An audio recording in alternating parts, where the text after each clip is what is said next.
బహుశా ఇంత తక్కువ కాలంలో ఇంత ప్రజల్లో వ్యతిరేకత చోటు చేసుకున్న ప్రభుత్వం బహుశా ఎప్పుడూ కూడా మనం చూసి ఉండము.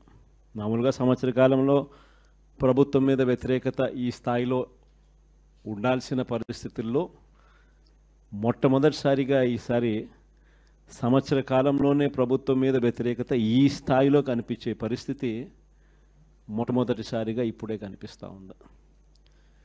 అంత తక్కువ కాలంలోనే ఇంత దారుణమైన ప్రజా వ్యతిరేకత చంద్రబాబు నాయుడు గారి ప్రభుత్వంలో ఈరోజు కనిపిస్తూ ఉన్న నేపథ్యంలో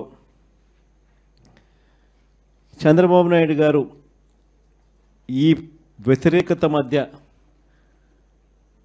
ప్రజలకు మంచి చేయాల్సింది పోయి మంచి అన్నది పక్కకి వెళ్ళిపోయింది కాబట్టి అబద్ధాలు మోసాలు మాత్రమే మిగిలాయి కాబట్టి ప్రజలను తప్పుదోవ పట్టించే కార్యక్రమంలో భాగంగా ఈరోజు రాష్ట్రంలో ఎప్పుడూ చూడనని డైవర్షన్ పాలిటిక్స్ ఈరోజు చూస్తూ ఉన్నాం. ఒకవైపున డైవర్షన్ పాలిటిక్స్ చూస్తూ ఉన్నాం, మరోవైపున అణిచివేత ధోరణి అన్నది ఎవరైనా కూడా ప్రజల సమస్యల మీద ఎవరైనా స్పందిస్తే, ఎవరైనా గట్టిగా అడగడం మొదలెడితే ఆ గొంతును నొక్కడం కోసం ఎప్పుడూ చూడని విధంగా ఈరోజు రెడ్ బుక్ రాజ్యాంగ పరిపాలన ఈరోజు మనం చూస్తూ ఉన్నాం. మన 5 సంవత్సరాల పాలనకు చంద్రబాబు నాయుడు గారి ఇప్పటి పాలనకు మధ్య తేడా అన్నది ప్రస్ఫుటంగా ప్రజలకు అర్థమయ్యేట్టుగా ఈ సంవత్సర కాలంలోనే పాలన చూస్తే ఎవరికైనా కూడా ఇట్టే అర్థమయ్యే పరిస్థితి, వ్యత్యాసం అన్నది ఈరోజు ప్రతి ఒక్కరికి కూడా తేడా తెలుస్తూ ఉంది.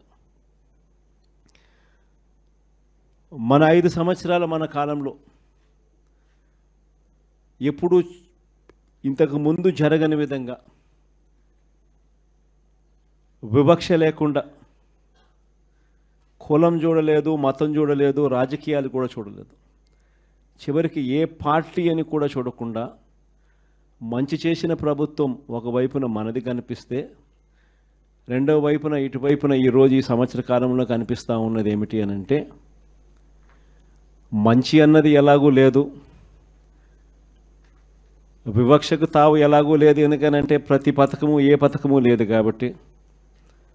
మరోవైపున పూర్తిగా రెడ్ బుక్ రాజ్యాంగం అమలు చేస్తూ విచ్చలవిడిగా ఈరోజు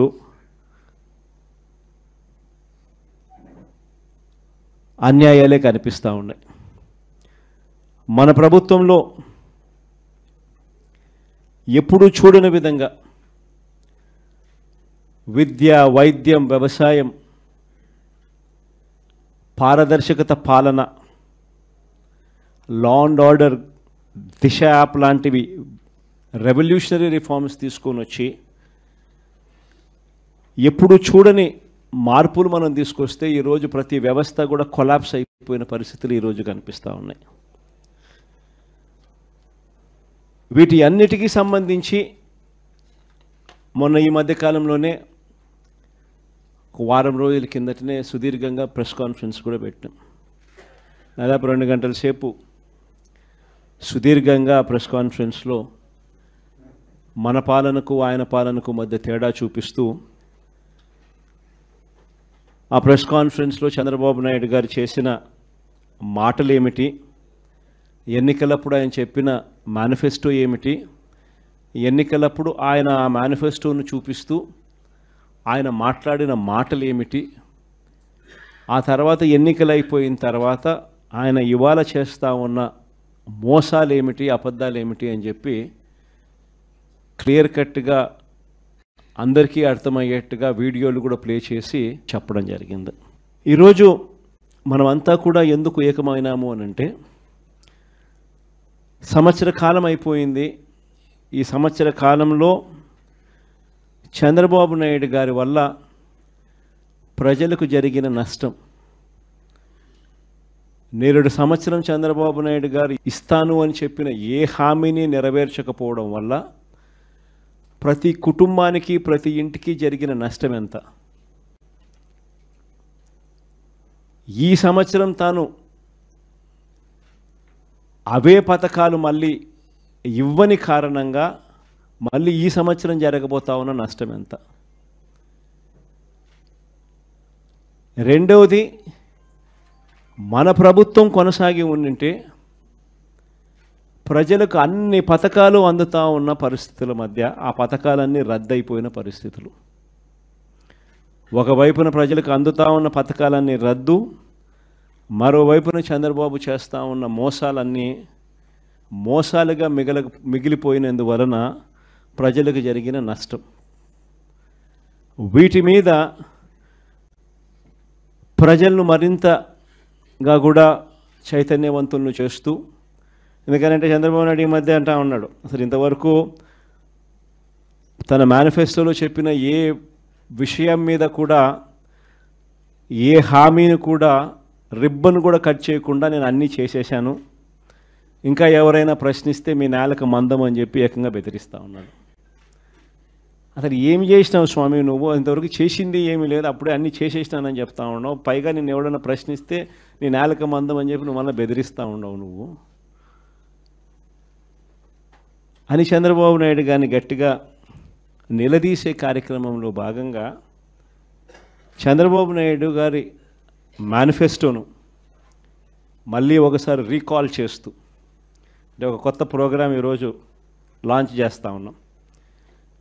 ఈ ప్రోగ్రాం నేను ఇక్కడి నుంచి లాంచ్ చేసిన తర్వాత 4 వారాల పాటు ఈ ప్రోగ్రాము రకరకాల స్థాయిల్లో, అంటే జిల్లా స్థాయి నుంచి నియోజకవర్గ స్థాయి నుంచి మండల స్థాయి నుంచి గ్రామ స్థాయి, రకరకాల స్థాయిల్లో ఈ ప్రోగ్రాం అనేది ప్రతి ఇంటికి ఈ కార్యక్రమాన్ని తీసుకొని పోతాం.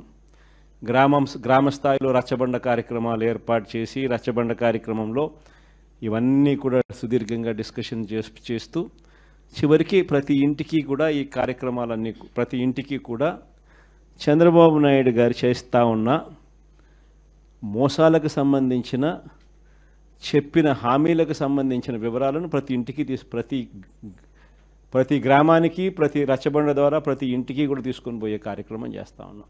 ఈ కార్యక్రమంలో ప్రోగ్రాం పేరు రీకాలింగ్ చంద్రబాబుస్ మేనిఫెస్టో. ఇంగ్లీష్లో, తెలుగులో బాబు మేనిఫెస్టోను గుర్తుకు తెస్తూ అనే కార్యక్రమానికి స్టార్ట్ చేస్తూ ఉన్నాం. ఎన్నికలకు ముందు చంద్రబాబు ఏమన్నాడు? జగన్ చేస్తున్నవే కాకుండా మన ప్రజలు ఎక్కడన్నా ఈయన నమ్మరేమో అని చెప్పి మళ్ళా జగన్ చేస్తూ ఉన్నాడు, కనీసం ఈ పలావన్నా పెడతా ఉన్నాడు జగన్, ఆ పలావ్ కూడా పోతుందేమో చంద్రబాబుని, పొరపాటున చంద్రబాబుని నమ్మితే ఆయన మోసానికి అని చెప్పి చంద్రబాబు నాయుడు అప్పట్లో ఏమన్నాడు? జగన్ చేస్తున్నవే కాకుండా జగన్ కన్నా ఇంకా ఎక్కువ చేస్తా అని చెప్పి చంద్రబాబు నాయుడు గారు అన్నారు. ఆయన అన్న మాటలు ఇవన్నీ కూడా మనం ప్రజల్లోకి తీసుకొని పోయే కార్యక్రమం. ఇంటింటికి కార్యకర్తలను పంపించాడు. ఈ మాటలు అనడమే కాకుండా ఇంటింటికి కార్యకర్తలను పంపించాడు. ప్రతి ఇంటికి తన నాయకులను, కార్యకర్తలను పంపించడమే కాకుండా సరిగ్గా వాళ్ళ ఇళ్ళ ఎదుటనే, వాళ్ళ కుటుంబ సభ్యుల మధ్యనే అక్కడే కూర్చొని, అక్కడే వాళ్ళ నాయకులంతా, కార్యకర్తలంతా మిస్డ్ కాల్స్ కూడా ఇప్పించారు. వెంటనే ఒక ఓటీపీ, ఆ మిస్డ్ కాల్ చేసిన వాళ్ళకు ఒక ఓటీపీని కూడా జనరేట్ చేసినారు. ఆ ఓటీపీని వీళ్ళ ఫోన్లలో వీళ్ళు ఎంటర్ చేయగానే ఆ కుటుంబంలో ఎవరెవరికి ఏ పథకం వర్తిస్తుంది, ఈ పథకాలకు మీరంతా కూడా ఎలిజిబుల్ అయినారు,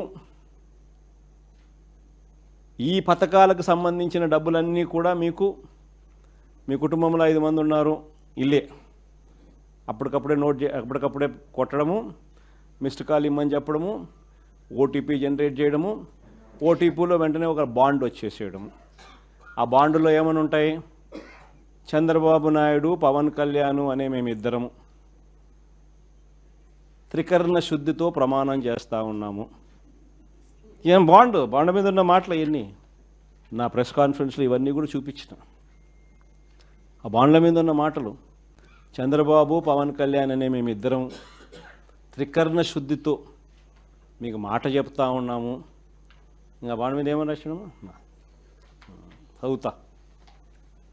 చంద్రబాబు నాయుడు అనే నేను మన రాష్ట్ర ప్రజలు నాపై ఉంచిన నమ్మకాన్ని నిలబెట్టుకుంటానని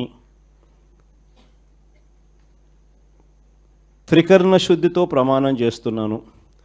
2024లో టీడీపీ అధికారంలోకి వచ్చాక భవిష్యత్తుకు గ్యారంటీలోని వాగ్దానాలను ఎటువంటి వివక్ష లేకుండా నిబంధనలు విధించకుండా అమలు చేయడంతో పాటు మన రాష్ట్ర అభివృద్ధికి పునరంకితమవుతానని ప్రతిజ్ఞ చేస్తున్నాను అని చెప్పి చంద్రబాబు నాయుడు సంతకం, ఆయనతో పాటు పక్కన పవన్ కళ్యాణ్ కూడా సంతకం పెట్టారు. ఇద్దరు కూడా ఇవన్నీ కూడా బాండ్ల మీద రాసి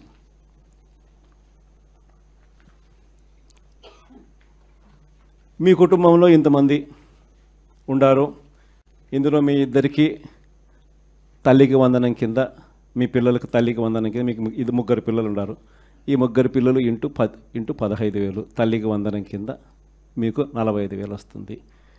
మీ ఇంట్లో 2 18 ఏళ్ళు నిండిన ఆడపడుచులు ఉన్నారు. వీళ్ళిద్దరికీ మీకు నెలకు 1,500 రూపాయలు చొప్పున, మీ ఇద్దరికి 18,000 రూపాయలు చొప్పున మీకు వస్తుంది. మీ ఇంట్లో రైతు మీకు ఉన్నారు, మీ రైతుకు 20,000 కింద అన్నదాత సుఖీభవ కింద అదనంగా వస్తుంది. మీ ఇంట్లో ఉద్యోగం రాని పిల్లవాడు, ఉపాధి లేని పిల్లవాడు ఒక పిల్లోడు ఉన్నాడు. ఆ పిల్లోనికి నెలకు 3,000 రూపాయలు చొప్పున 36,000 రూపాయలకు మీకు వస్తుంది. ఈ అన్ని పథకాలకు మీరు అర్హత సాధించినారు. అర్హత పొందినారు. మీరంతా ఈ పథకాలకు అర్హత పొందినారు. 2024 జూన్ నుంచి మీకు ఈ డబ్బులు జమ చేయడం మొదలెడతాము అని బాండ్ ఇచ్చి త్రికరణ శుద్ధితో ఈ మాటలు చెప్పి ఇదన్నీ జరిగినాయి. అసలు మనం ఎందుకు ఓడిపోయినాము అని అంటే, ఈ మాదిరిగా ప్రతి ఇంటికి ఈ మాదిరిగా బాండ్లు ఇచ్చి, ఈ మాదిరిగా మోసం చేసి, ఈ మాదిరిగా వాళ్ళని ప్రలోభాలు పెట్టి ఈ మాదిరిగా చేస్తున్నారు. కాబట్టి ఈ మాదిరిగా మనకు ప్రజలు 10% ప్రజలు మోసపోయినారు.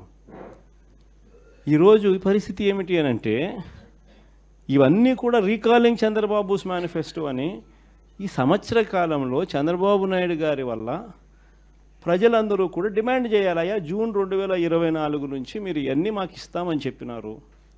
జూన్ 24 నుంచి సంవత్సరం దాటిపోయింది.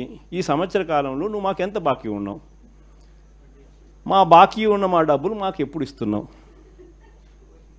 ప్లస్ ఈ సంవత్సరం మాకు ఇవ్వాల్సినవి ఇవన్నీ కూడా ఉన్నాయి, ఈ డబ్బులన్నీ కూడా మాకు ఎప్పుడు ఇస్తున్నావు, గత సంవత్సరం బాకీలు ఈ సంవత్సరం మాకు ఇవ్వాల్సినవి ఇవన్నీ నువ్వు బాండ్ల ప్రకారం నువ్వు మాకు చెప్పినావు అని ఇవన్నీ కూడా గుర్తు చేస్తూ అప్పట్లో చంద్రబాబు నాయుడు చేసిన ఈ కార్యక్రమాలన్నీ చంద్రబాబు నాయుడు అన్ని విషయాలన్నీ కూడా చెబుతూ ఇవన్నీ కూడా అడిగే కార్యక్రమాలు చేయాలి.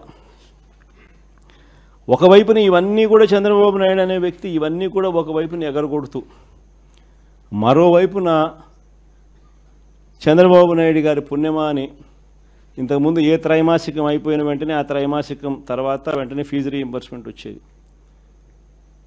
జనవరి ఫిబ్రవరి మార్చికి సంబంధించిన 2024 జనవరి ఫిబ్రవరి మార్చికి సంబంధించిన త్రైమాసికం ఆ డబ్బులు మేలో ఇవ్వాలి మామూలుగా, ఆ త్రైమాసికం డబ్బులు. అప్పుడు ఎన్నికల కోడ్ వచ్చింది.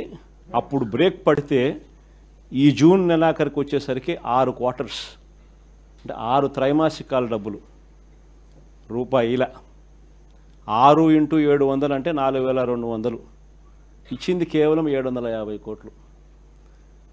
వసతి దీవెన కింద 1,100 కోట్లు ఏప్రిల్లో ఇవ్వాలా. ఏప్రిల్ 2024 బ్రేక్ పడింది ఎన్నికల కోడ్ వల్ల. ఆ 1,100 అప్పుడు పోయింది. మళ్ళీ ఏప్రిల్ 2025 మరో 1,100. ఆ 4,200 ఈ 2,200 6,400కు గాను ఇచ్చింది 750. మిగతాదంతా బకాయిలు, ఫీజు రీయింబర్స్మెంట్, విద్యా దీవెన, వసతి దీవెన. ఆరోగ్యశ్రీ నెలకు 300 కోట్లు అవుతుంది ఖర్చు. 25 లక్షల దాకా పేదలకు ఉచితంగా వైద్యం అందించే కార్యక్రమానికి మనం శ్రీకారం చుట్టాం. బ్రహ్మాండంగా ఆ పథకం అమలు అవుతా ఉన్నది. ఏ పేదవాడైనా కూడా నెట్వర్క్ హాస్పిటల్స్కు తలెత్తుకుని పోయే పరిస్థితి. ఉచితంగా పేదవాడికి వైద్యం అందించడమే కాకుండా ఆరోగ్య ఆసరా కింద కూడా ఆ పేదవాడికి రెస్ట్ పీరియడ్లో కూడా డబ్బులు ఇచ్చి ఆ పేదవాడికి తోడుగా ఉండే పరిస్థితి నుంచి ఈరోజు పరిస్థితి ఏమిటి? ఆరోగ్యశ్రీ బకాయిలు నెలకు 300 కోట్లు అవుతే 12 నెలలు ఇంటూ 300 3600 కోట్లు బకాయిలు. నెట్వర్క్ హాస్పిటల్ బోర్డు తిప్పేసినారు. ఏ పేదవాడు ఇప్పుడు నెట్వర్క్ హాస్పిటల్కి పోయి వైద్యం చేయించుకునే పరిస్థితి లేదు. ఆరోగ్య ఆసరా పూర్తిగా రద్దు చేసేసినారు. చేయూత, ఈబీసీ నేస్తం, కాపు నేస్తం, నేతన్న నేస్తం, వాహనమిత్ర, చేదోడు, తోడు, ఈ పథకాలన్నీ గాలికి ఎగిరిపోయినాయి. వ్యవసాయం అన్నది పూర్తిగా తిరోగమనంలోకి వెళ్ళిపోయింది. ఏ పంటకు ఈరోజు కనీస మద్దతు ధర రాని పరిస్థితి. మన వరి అమ్ముకున్నారు, తక్కువకు అమ్ముకున్న పరిస్థితి. మామిడి నుంచి మొదలు పెడితే పొగాకు దగ్గర నుంచి చూస్తే మిర్చి దాకా ఏ పంటకు, మినుములు, పెసులు, కొక్కో, ఆయిల్ పామ్, ఏ పంటలకు కూడా కనీస గిట్టుబాటు ధర రాని పరిస్థితిలో ఈరోజు వ్యవసాయం జరుగుతూ ఉంది. ఆర్బీకేలు నిర్వీర్యం అయిపోయినాయి. ఉచిత పంటల బీమా గాలికి ఎగిరిపోయింది. ఈ క్రాప్ అన్నది కంటికి కనపడకుండా పోయింది. ఇన్పుట్ సబ్సిడీ సమయానికే సీజన్ ముగిసేలోగానే ఇచ్చేసి ఇన్పుట్ సబ్సిడీ కనపడకుండా పోయింది. ఇలాంటి వాతావరణం మధ్య మనం ఈ కార్యక్రమం లాంచ్ చేస్తూ ఉన్నాం. రీకాలింగ్ చంద్రబాబుస్ మేనిఫెస్టో, చంద్రబాబు మేనిఫెస్టోను గుర్తు తెచ్చుకోవడం అన్న ఈ కార్యక్రమాన్ని మనం లాంచ్ చేస్తూ ఉన్నాం. క్లుప్తంగా నేను చెప్పేది ఏమిటి అని అంటే 5 స్థాయిల్లో చేద్దాం ఈ కార్యక్రమం. అంటే 5 వారాల పాటు. ఫస్ట్ దాంట్లో రీజనల్ కోఆర్డినేటర్లు, డిస్ట్రిక్ట్ లెవెల్లో, జిల్లా స్థాయిలో ఈ క్యూఆర్ కోడ్ను ఇలా స్కాన్ చేస్తారు. స్కాన్ చేస్తేనే ఆటోమేటిక్లీ చంద్రబాబు నాయుడు గారి మేనిఫెస్టో దాంట్లో నుంచి బయటకు వస్తుంది. బటన్ నొక్కితే ఆయన మేనిఫెస్టోలో ఏం చెప్పినాడు అన్నది. చంద్రబాబు నాయుడు గారి బాండ్స్, గతంలో ప్రజలకు ఇచ్చిన బాండ్స్ శాంపుల్ కాపీలు, 3-4 శాంపుల్ బాండ్స్, శాంపుల్ కాపీస్ గతంలో ఆయన ఏమి ఇచ్చినట్టు అవి కూడా ఆ క్యూఆర్ కోడ్లో ఇంకో బటన్, క్యూఆర్ కోడ్ డౌన్లోడ్ చేసుకుంటే ఒక బటన్ నొక్కితే మేనిఫెస్టో వస్తుంది. ఇంకో బటన్ దాంట్లో నొక్కితే బాండ్స్ వస్తాయి. 3వ బటన్ నొక్కితే ఆ బాండ్ల ద్వారా ప్రజలకు, అంటే ఆ కుటుంబానికి రావాల్సిన, ప్రతి ఏటా రావాల్సిన సొమ్ము ఎంత, నష్టపోయిన సొమ్ము ఎంత, లాస్ట్ ఇయర్ ఎంత నష్టపోయినారు, ఈ సంవత్సరం ఎంత నష్టపోయినారు అనే వివరాలు కూడా వస్తాయి.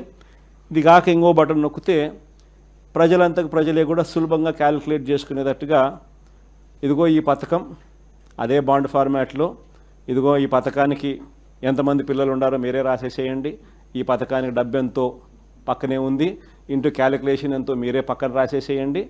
సో ఎంత అమౌంట్ మీకు మీ కుటుంబానికి చంద్రబాబు నాయుడు గారి మేనిఫెస్టో వల్ల రావాలనో మీరే లెక్క కట్టేసేసి రెడీగా ఉండండి.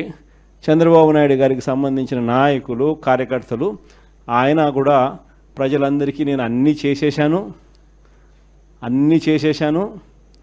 అని చెప్తా ఉన్న నేపథ్యంలో వచ్చినప్పుడు, ఇదిగో నాయన బాండు నువ్వు ఇంతకుముందు ఇచ్చినావు, మా కుటుంబానికి నీ మేనిఫెస్టో ప్రకారం ఇంత డబ్బులు మాకు రావాలా, నీ పుణ్యాన ఇంత బాకీ ఉండాలి, మీరు ఎప్పుడు మాకు డబ్బులు ఇస్తూ ఉన్నారు గత సంవత్సరానికి సంబంధించింది, ఇదిగో ఈ సంవత్సరం కూడా మాకు ఇంత రావాలా అని చెప్పి రెడీగా ఇచ్చేదానికి ఫార్మాట్ కాపీ.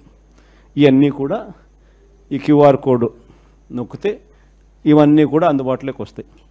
ఇది కాక మొన్న నేను మాట్లాడిన ప్రసంగం, ఈ 2 గంటల ప్రసంగంలో ఈ పార్ట్కి సంబంధించి, అంటే ఈ మేనిఫెస్టోకి సంబంధించి చంద్రబాబు నాయుడు గతంలో ఎన్నికలప్పుడు ఏం చెప్పినాడు, ఆయన అన్న మాటలు, నేనన్న మాటలు కాదు, ఆయన అన్న మాటలు ప్లే చేసి ఆయన అప్పుడు ఏమన్నాడు, ఆయన అన్న ఆ మాటల ప్రకారం ఆ మేనిఫెస్టోలో ప్రతి పథకం కూడా ఎక్స్ప్లెయిన్ చేస్తూ, తల్లికి వందనం దగ్గర నుంచి, అన్నదాత సుఖీభవ దగ్గర నుంచి, నిరుద్యోగ భృతి దగ్గర నుంచి, ఇంకా ఆడబిడ్డ నిధి దగ్గర నుంచి, ఇంకా 50 ఏళ్ళకే పెన్షన్ దగ్గర నుంచి, ఆయన గ్యాస్ దగ్గర నుంచి బస్సు దాకా ఆయన ఏమేమి పథకాల మీద ఆయన ఏమేమి అన్నాడు, అప్పుడు ఆయన అన్న మాటలు, మేనిఫెస్టోలో ఆయన ఏం చెప్పినాడు అని మొన్న నేను సుదీర్ఘంగా 2 గంటలు మాట్లాడిన దాంట్లో ఒక అర్ధగంట బహుశా దీని గురించి మాట్లాడింట. వీటికి సంబంధించి నేను మాట్లాడిన మాటలు చంద్రబాబు నాయుడుకు నీట్గా ఎక్స్ప్లెయిన్ చేస్తూ నేను మాట్లాడిన మాటలు, పక్కనే చంద్రబాబు నాయుడు గారి మాటలను చూపిస్తూ నేను ఎక్స్ప్లెయిన్ చేసిన సందర్భం, అవన్నీ కూడా పెట్టి నీట్గా అది కూడా ఎక్స్ప్లెయిన్ చేస్తారు. సో ఎవరికైనా కూడా ఆ బటన్ నొక్కినామనంటే ఫస్ట్ ఏంది మేనిఫెస్టోలో చంద్రబాబు ఏం చెప్పినాడు అనేది క్లియర్ కట్గా నాది వినిపించేస్తే ఆధారాలతో సహా అందరికీ, ప్రజలందరికీ తెలుస్తుంది. దాని తర్వాత ఇంకో బటన్ నొక్కితే చంద్రబాబు నాయుడు గారి మేనిఫెస్టో కనిపిస్తుంది. తర్వాత ఇంకో బటన్ నొక్కితే అప్పట్లో చంద్రబాబు ఇచ్చిన బాండ్స్, వాటి వివరాలకు సంబంధించి వాటికి సంబంధించిన కొన్ని ఉదాహరణల కాపీలు కూడా కనిపిస్తాయి. తర్వాత ఇంకొక కాపీ నొక్కితే ఈ ఫార్మాట్లో మీరు ఎంత నష్టపోయినారు, లాస్ట్ ఇయర్ ఎంత నష్టపోయినారు, ఈ సంవత్సరం ఎంత నష్టపోతున్నారు, వీటికి సంబంధించిన వివరాలు మీరు రాసి రెడీగా అడిగేదానికి సిద్ధంగా ఉండేదానికి ఉండే కాపీలు ఇవన్నీ రెడీగా ఉంటాయి. కార్యక్రమం ఎక్స్ప్లెయిన్ చేస్తూ ఇవన్నీ కూడా ప్రజలకు బేసిక్లీ ఏంటంటే ప్రజలకు వాళ్ళ చేతిలో పెడతా ఉన్నాం. మీకు ఈ మేనిఫెస్టో వల్ల చంద్రబాబు నాయుడు ఎంత బాకీ ఉన్నాడో మీరు లెక్కలు కట్టండి. కట్టిన తర్వాత ఈ కార్యక్రమంలో మీరు ఎంత నష్టపోయినారో తెలుసుకోండి. తెలుసుకున్న తర్వాత మీరు గట్టిగా నిలదీయండి అని చెప్పి గట్టిగా అడుగుతా ఉన్నాం. వెనుపోటు దినం కూడా బాగా చేసినారు అందరికి కూడా. In fact my appreciation to all of you.